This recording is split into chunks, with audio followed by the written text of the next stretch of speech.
right? We had been talking about Palantir for a long time here as a company, as what they do, what they're working on. And there was this conversation started a few weeks back about like why doesn't Palantir and the people who are into this have their own place they can go to get the updates, follow what's happening, get the news they need. And I think a lot of people were deferring to like, I think we know the guy. I think we know the right guy to jump on here. So actually, it looks like I've got the right guy on here. I'm pretty excited to say that. I know you weren't going to be jumping on here today. So as usual, super special guest. And I love that you're sharing your screen for me and helping me out here. I don't want to do this justice in the way that I see it. I want to hear the way you see it. I know you talked about this morning, but would you mind taking a minute and talking about why you did this and what the drive is behind it? Yeah, absolutely. And I've got time for like the next 40 minutes because I don't have to leave for like another hour. So I'm good if you want to talk. Yeah, no, I think the whole idea was, so it was mentioned a couple of weeks ago on Twitter. Someone just mentioned, hey, wouldn't it be cool if we had like a resource for shareholders and potential investors and people to just get information around it? And literally, someone tweeted on a Monday or Tuesday. I was driving to work when I saw the tweet, and I couldn't stop thinking about it. And then as soon as I get to work, I open up the laptop and I just buy the $140 Wix hosting package because I get so obsessed with it. I'm like it instantly clicked. I was like, there's a ton of YouTube content, but YouTube is YouTube, and you know what you get on YouTube. Someone like you that should have like 100,000 subscribers just in terms of the quality of content you put out. It's algorithmically based, and like that's just the nature of the platform. Even though people have good content, and then Reddits can get very toxic. People can talk in different ways. Twitter is Twitter, but Twitter has a lot of noise. So it's like, yeah, it made sense to me immediately. I was like, if there was just a website that people knew in the back of their head, okay, I'm a Palantir shareholder, or I'm interested in Palantir. This website is the website to go to get information that is not going to be biased, that's going to be objective, that's going to have a good understanding, that's going to answer a lot of FAQs that I can send to other people. Instead of sending them this video of this guy talking, I can just send them an article so they can read it.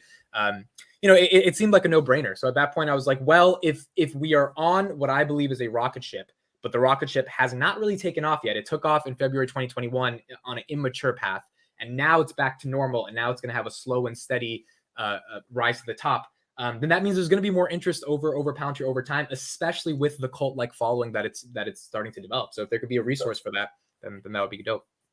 One thing I want to call out too that's actually pretty exciting about the way you're doing this is, and I guess a lot of people probably don't know this about me. I know you do, but I actually do invest in a lot of startups. I invest in companies in a lot of different areas. I primarily look at AI, but I had been seed investment in one of Jason Kalinakis' company called Inside.com, and one of the reasons I liked that particular company was they were aggregating information that a human being was looking at, right? Not just driving tons of information at me, but like things that actually made sense presented in one place where I could find it.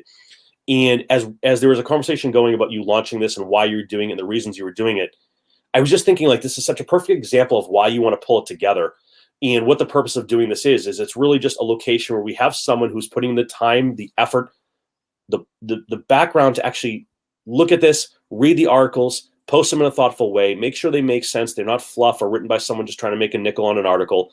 But then also sort of giving people, the chance to learn more here, right? Like, I'll be honest with you, when I clicked on the page you're looking at right now, I sort of had a moment of like, man, I've been looking at this thing for a while. I've been looking at this thing for over a decade.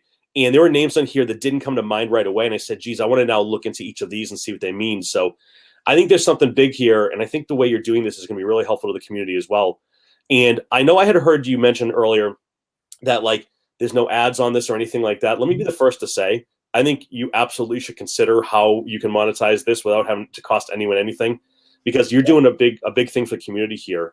And again, one thing I want to call out, because I think we've talked about this and I heard you say it this morning as well, is this isn't about whether you should buy it or sell it or short it or go long on it. This is literally a place for aggregating real-time news in a centralized location, segmented into a format that's very optimized and easy to understand and work with. Sounds like I'm describing AI, but I realized I just described you actually. So I think it's really interesting to see the way you're doing this. And, of course, it doesn't hurt that I get to see my face on here too, which is always helpful with my awkward giant mouth open picture. But there's that handsome devil. You look like you have a baby face in this picture. Like, there's something about this picture. It's just cute. Like, it's just cute. And you have the kids think well, that was also pre-haircut, so I was going a little long there. But yeah, man, I think this is really exciting, and it's one of those things where it speaks to sort of the maturity of what's happening here. I think there's a lot of noise in the markets, And the problem is the way that I typically do my research is I check out sites. I go to a couple of different places, like maybe Seeking Alpha, maybe Yahoo Finance to see if there's something on there. I check on some videos on YouTube, try to follow different Twitter handles, try to get it and aggregate it. I really think this is an interesting point that a lot of people are going to get a lot of value from. So I want to be the first to say, like, I think the community in general really appreciates you and what you're doing here at scale. And then even like as we were just since this morning, you posting this and making the notification about what's coming down the pipeline, you have literally already found more things to add that was technically public but not really known. So like how are you finding this information? What's your process, Amit, for how you're adding here and adding value? Yeah, so a couple things before I answer that. Number one, in terms of monetization, I do think the website will have ads one day. I just don't think the traffic is up there yet to justify giving people the experience with ads. But like, yeah, eventually, I think that's a perfect way to keep it free and for people to access it. So that's definitely in the future. Number two, you made a point about like someone who has the work ethic to do it, and I think that's the big thing here. It's like I'm not getting paid for this. But as I mentioned in the live stream today, I'm just so damn passionate about building things. And obviously, you know that, John, from our conversation. So to me, I see the potential of something, and you see the potential and you see the right timing. Like if I did this in February 2021, it would be all off hype. And then you would have an 80% decline and the website would have no legitimacy, So it's like now it's like, well, we've been through the crash. We've been through all the meme stuff. Now it's like the company's putting out news on a daily, which going back to your point about the SPACs, that was the biggest convincer for me. Like if I was 99%, that was the other 1%. Because at some level, this is a media company, right? And a media company needs to create media. So you either fluff the news in order to force the media, or you actually report the news to force the media.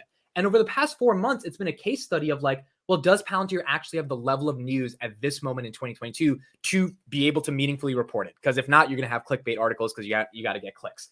It's easy to get clicks when there's news to get people to click on it. And I was like, wait a second, they're investing in like 18 other companies.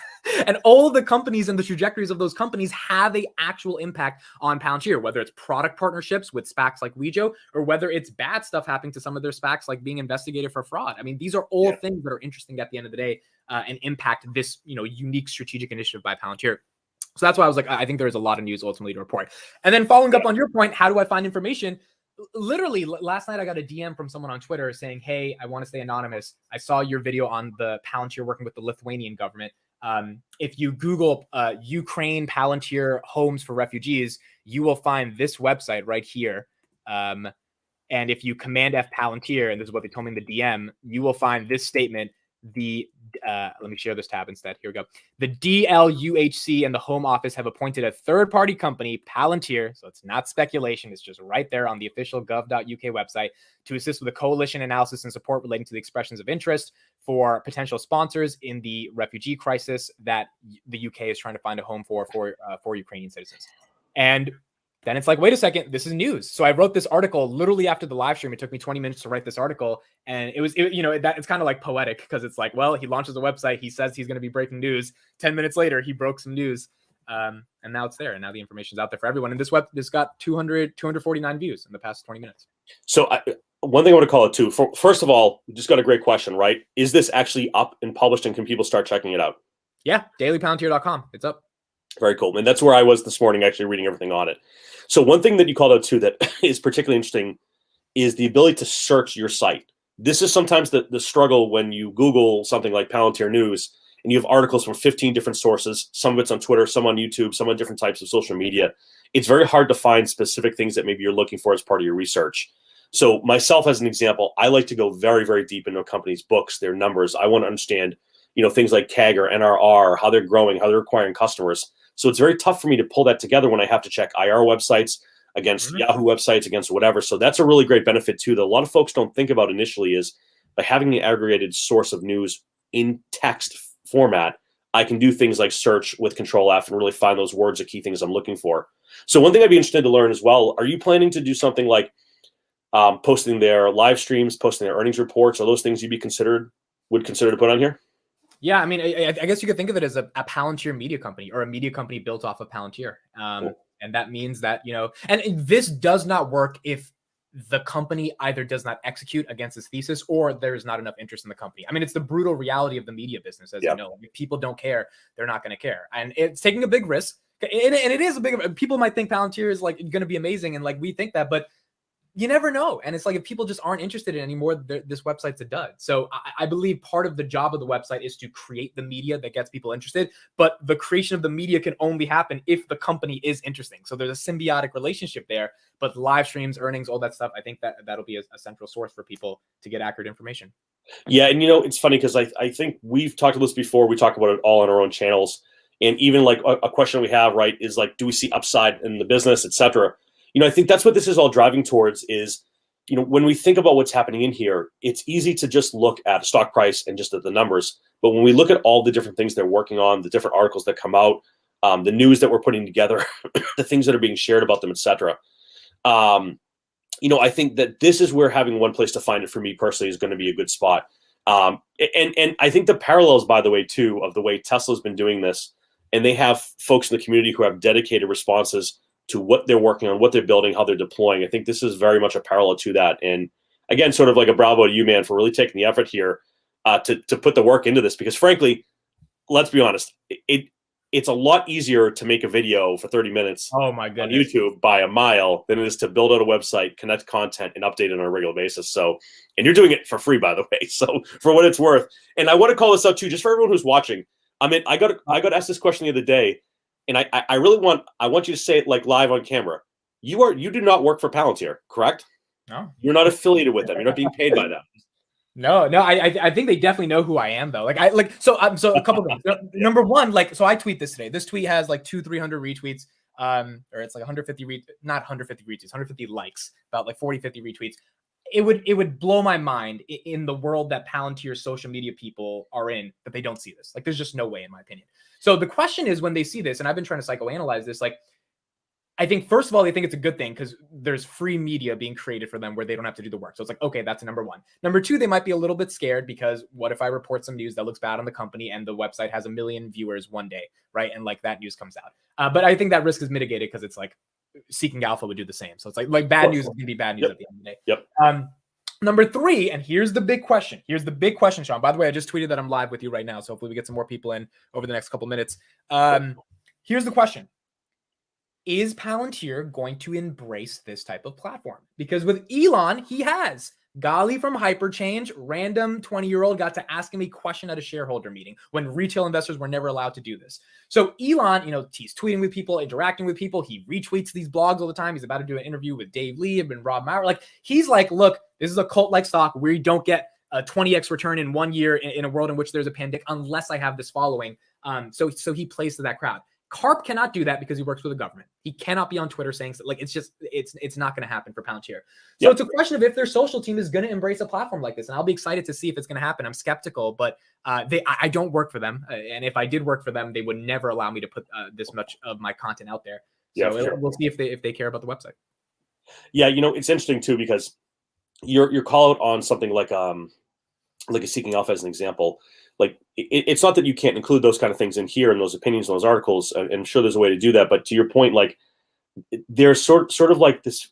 Actually, you know what? Let's even change that question a little bit. You and I have had a really good discussion recently around like things like RSS feeds and why they don't help you to discover the real content you're looking for oftentimes. Would you mind touching on that a little bit in regards to this right here? If I'm just following Palantir on Google, it's just throwing tons of stuff at me. There's no curation. What's your thoughts on that as far as how you're approaching it? Yeah, I mean, well, that's the magic in today's society because content is a commodity. Content is everywhere. So like our YouTube channels are supposed to be a curation of all the thoughts that we have. The problem is our YouTube channels are inside of a platform that gets 2 billion monthly active users per month, which is great because that means there's an audience for us to access. But the problem is when accessing that audience in an engine of recommendations, our content is with other content, which means we have to do weird things like compete for clips or look like a baby in the thumbnail so that maybe people will click on it, all that stuff. So it's a little bit harder to do that. So if you just follow Palantir on YouTube or follow Palantir on Google, you're going to get just recommendations that the company are betting that you're going to click on because they can sell ads against it. And that's the entire monetary incentive. And then hopefully you discover that content. Whereas when you have something like a New York Times, which uses Google to get traffic, but is not using Google in the sense of, it needs Google to literally recommend it against another piece of content because the New York Times is a media company. They have their own newsletters. They have their own email list. They have their own subscribers. They have their own assets of audiences that if YouTube went away tomorrow or Google went away, it would obviously hurt them, but it wouldn't necessarily destroy them. it would destroy a lot of other media companies, but not someone like the New York Times. So Palantir Daily or Daily Palantir is this idea of a centralized source where users don't go to YouTube to search Palantir. They would go to dailypalantir.com, which is a big thing to do. I mean, there's a lot of competition to get people to switch their attention span there. But if you're targeting a very specific niche, which we've seen with things like Teslarati, then and you've built trust and authority in that niche with whatever you've created, then people will do that switch and they'll get better, accurate information. Cool. And, I want to call something out here too. Like it was mentioned a few times, and Blue Giraffe also just mentioned here, I'm going to throw this up here, that, retail investors have been praised by the due diligence here. And I want to call this out too, that this is a really big thing because the traditions of investing have been waiting and relying on Wall Street to tell us what to do and analysts to tell us what they think. We never really know what or why they're doing. We don't really understand necessarily why one person thinks one thing.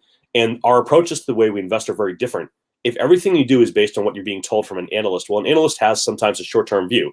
Maybe they're looking at what they expected month over month or quarter to quarter. Someone like myself, I'm investing for my kids' college. I'm investing for my retirement. I don't have a view of 6 months out. I have a view of 6 years out. So when I build a thesis, I need as much information as possible. I need really deep information too, for that matter, by the way, because what I want to do at scale for myself is I really want to be able to look out and say, where will this be in 5 years, 10 years, 20 years? And for anyone who's new here, that's what I was doing over 10 years ago when I first got into Palantir, by the way, as I was looking 10 years, 15 years out. What is the complexity of data? How much new data is being created? And then the question becomes, great, now I have 10 years of historical data.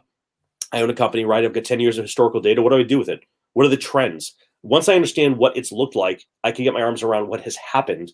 Now it turns into what is happening today and how do I then action on it? The way you action on that data is by aggregating it into the same format where it becomes understandable, pushing up through dashboards, reports, etc., becoming more intelligent around the likely outcomes. We oftentimes talk about things that are very basic in finance, like time series forecasting, probabilities of range around earnings. What if you could do that with your sales, with your hiring, with the marketplaces, with all different types of, companies that are out there?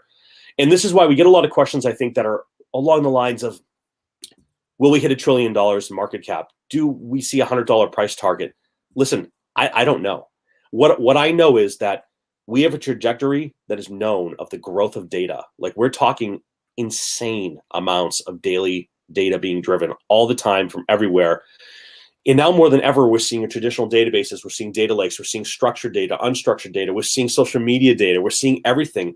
And if an analyst is still looking at everything just simply from their financials, sometimes you miss the boat. And you, if you follow analysts, not to say that they're all bad or good, it's indifferent, right? It's a neutral thing. But that's just one voice, and a voice of many. It has to drive how you look at these things. I think what I also want to understand too at scale is your numbers. So myself as a person who does due diligence, I'm actually really interested, Amit, to see the numbers you pump out from Daily Palantir, right? I want to know, are you getting lots of views? How often are people checking in? And that's going to help me to start to do a baseline of my investing. So there's a really, this wasn't the purpose of what I was planning to talk about today, but I think this is a great topic because of what you're doing here. There are those of us, myself included, who do what's known as like social media arbitrage in and around brands and stocks. And for anyone who's listening, if you don't know what that means, what we're looking to do is identify trends long before Wall Street or an analyst even has a chance to pick up on the trend so that we can get in as early as possible. This requires at times risk, which means sometimes hedging, right? But I'll give you a perfect example. Is it the example I know? You already know what I'm going to say, right? I can't wait to hear it. I'm going to post this on my channel, by the way. So I'm going to take this. Yeah, for sure. It has to do with my Dunks cup here. I love this. Go ahead. Go for it. So listen, I'm 39 years old. I've got a white and gray beard. Okay. So I've been around the block.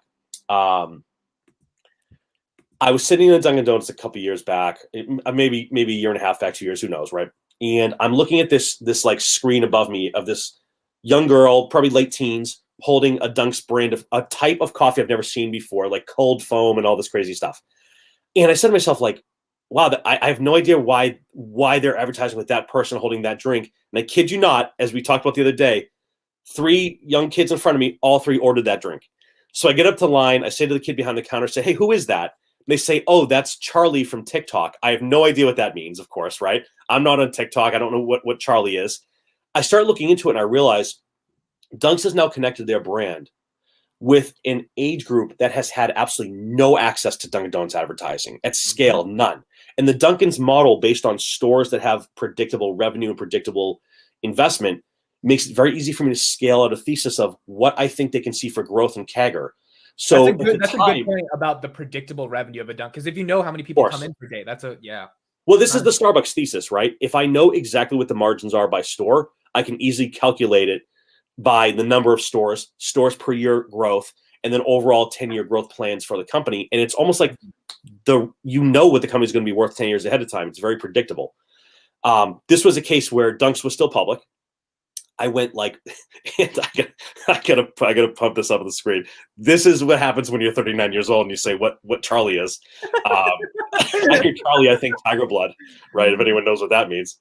But long story short, so I end up coming home. I look into it and I'm like, wow, this thing feels really undervalued. And I feel like they have an audience now of someone with, listen, someone can tell me in the chat here, but tens of millions of followers. She has 135 million followers. 135 million. Okay, well said, right? Not tens of millions, it's hundreds of millions. Hundreds of millions of followers who all she needed to do was hold a coffee and say, this is the one I like. And instantly kids are going out and buying these. And I think these are the same kids that, in my opinion, were going into Starbucks to buy those drinks, are now sitting here. So what I start doing is, exactly, Mr. Sheen, you got it with the Tiger Blood, Drew. What I started doing was I started asking people in Dunkin' Donuts. I will literally drive around to 15, 20 different of them, right, in a day, and say, hey, how many people are coming in and ordering that drink? What's the age group that's ordering that drink? And over time, enough of a baseline of thesis gets created where I can say to myself, this is going to be big. And it's going to drive bottom line and top line revenue growth, in my opinion. So long story short, I take a huge position in Dunks. Obviously, I wasn't the only one who saw this coming. They were then taken public after going through the roof. So it's just a perfect example of like doubling an investment in a really short period of time by paying attention to the things that are around you from a social arbitrage perspective.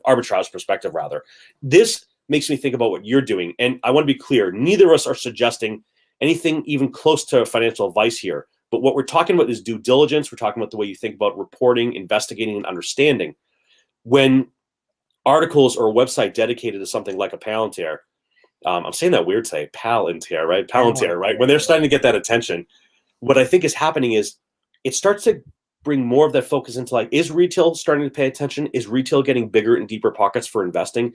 Is retail deciding that they'd rather be in something that has a lot of growth versus something that has a lot of stability and value? And I think as we start to understand the way that the markets fluctuate, the way that they move between value and growth and risk on and risk off, there are these little pockets of opportunity, right, that jump out in strange places. It's not a question of, is the stock going to go up or down? It's a question of, do you believe, as anyone who's watching this right now, watches your channel or mine, or follows us on Twitter, it's a question of, do you believe that AI and the ability to look at data at scale is needed in the future? Right, yes. Right. Do you believe that there is a need for more of this to be happening in the next 5 or 10 years? I don't think there's any question. Then it comes down to, do you think this is the right team? Are they doing the right projects? Is there enough news to make a thesis? And the answer is yes. Then you as the investor can make the decision how you want to play it. I do want to call out, though, really, really important. You're getting flossy today, man. Very flossy. I had to wear something for the announcement. I did notice it this morning too. I wasn't going to say anything, but Drew with the call out here. And KX also, yeah, man. I don't get into TikTok, although I hear that I'm missing the boat by not being on it, frankly. So look, I won't belabor the point here. I think we're about 30 minutes in. I'm in between meetings today, and I want to get this out because I thought you did such a great job of explaining in your live feed this morning that people could probably do with another explanation of what it is and why you're doing it. And I will tell you right now, like the first thing I did was hit it on my favorites as a point that I'm going to go in and check and see what's happening. I followed your Twitter right away. And or maybe I'll be publicly posting the traffic almost every night in a pinned tweet. Cool, yeah. Because it's not for me to keep as a secret. People, investors like yourself, should see. Well, are more people checking it out naturally, organically. So, yeah, well, it's going to be one of those things where I think this quickly and easily becomes part of the due diligence we're all going to be doing, right? I mean, it's going to be great. Do you know if institutions looked at the retail cult before they went all in on Tesla? Like, do you have any information on how institutions do the due diligence around the retail community? Because that didn't used to happen 10 years ago, right? Institutions didn't care about retail. 100%. But what they do is it's a programmatic approach to due diligence. So what this means is they're going to put things in place to automatically track and understand. So it could be something as simple as just looking at Google feeds. Right. Actually, I mean, I'll take you on a quick 2-minute journey here. So I don't know if you guys, I don't, I mean, if you're familiar or anyone in the chat's familiar with the guys from Dumb Money. You know who these guys are? No. Okay, so pretty popular channel on YouTube. They're really into like the heavy trading space. They were sort of the creators of this whole idea of social arbitrage. And then I guess this is probably as good a time as any to tell you what I was working on with Watson IBM. I was also involved in what was known as Watson Analytics for Twitter, where we were reading Twitter feeds in real time and identifying trends before they became trends, and then applying weightings. Wow. Yeah, so they were building their own for Wall Street. We were doing it. Yeah, Joel, it is a great channel, and Drew also. I love Dumb Money too. The guys are cool. The idea behind is they were building this out on their end for Wall Street to identify trends of investable assets long before anyone could possibly have seen it. That company was actually bought.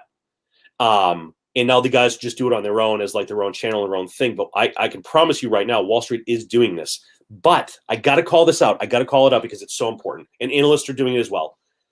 The advantage that you, myself, and everyone who's watching this have is we are not trying to spin around an oil tanker. We're in a jet ski, right? We can bang a left on a dime. I mean, I'd probably fall off that thing and break my back, but like you certainly could spin around on a dime and bang it out. I don't know what's so funny about that. I mean, I don't know what you're laughing about, but like it's true. Like by the time they release their analysis, by the time the company then releases their opinions, by the time they have actionability on it, that's why we do social arbitrage, to get in really quick before they do. That's a great point as well. I want to call this out here. A lot of good stuff in the comments, by the way, team. I appreciate it. You know, they also have things that they have to release in a certain type of way to make sure it's compliant with their role, for good reason, by the way, right? This is for good reason.